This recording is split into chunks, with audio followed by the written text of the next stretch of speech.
Debate of a Generation. The 5th of January 2025. The Grand Vanchi Civic Auditorium had never been this packed. Every seat, from the plush front rows to the upper balconies, was filled. The air buzzed with anticipation, anxiety, and quiet outrage. At the center of the stage, under a halo of bright lights, three figures sat behind a curved glass table, each representing a different future for the city. At the far left, Meera Shah, the city's AI integration officer, sat poised, her hands folded over a sleek tablet.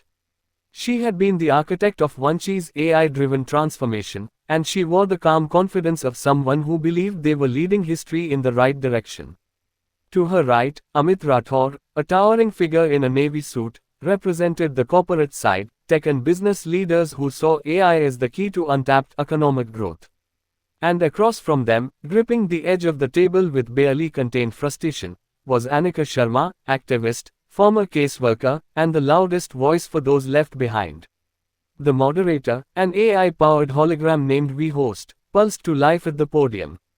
Good evening, citizens of Vanchi. Tonight, we discuss the question that will define our future: is AI integration helping or harming society? A live feed of comments and poll results flickered on the massive screen behind them. The opening salvo. Meera leaned forward, her voice smooth and assured. AI is not replacing people. It is elevating them. We've seen a 70% increase in efficiency in governance, a reduction in bureaucratic backlog, and unprecedented economic growth.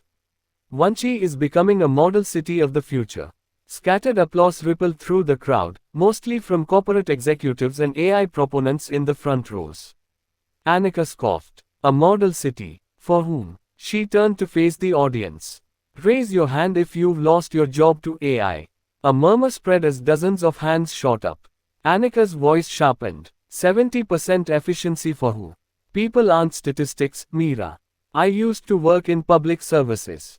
I saw people crying at my desk when AI denied their appeals without explanation.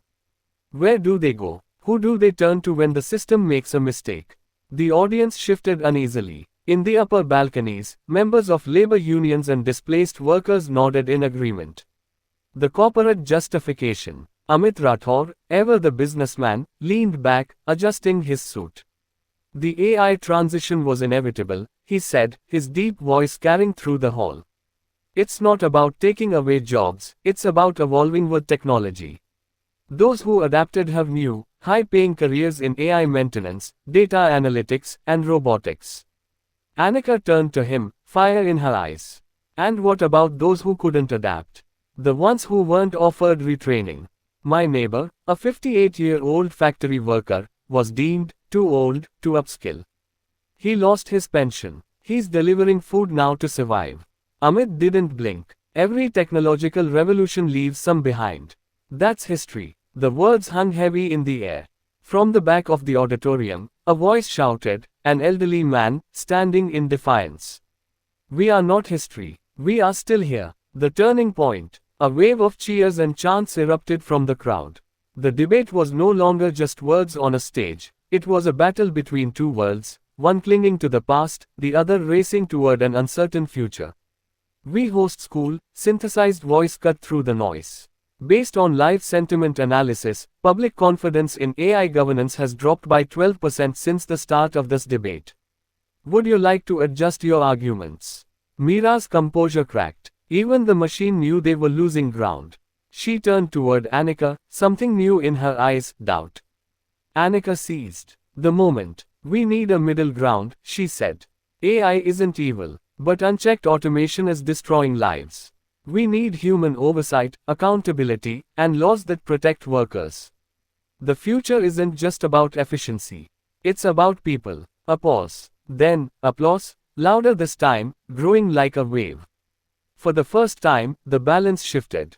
The aftermath. By the end of the night, no one had won the debate. But for the first time, the city had listened. And the fight for the soul of Vanchi had truly begun.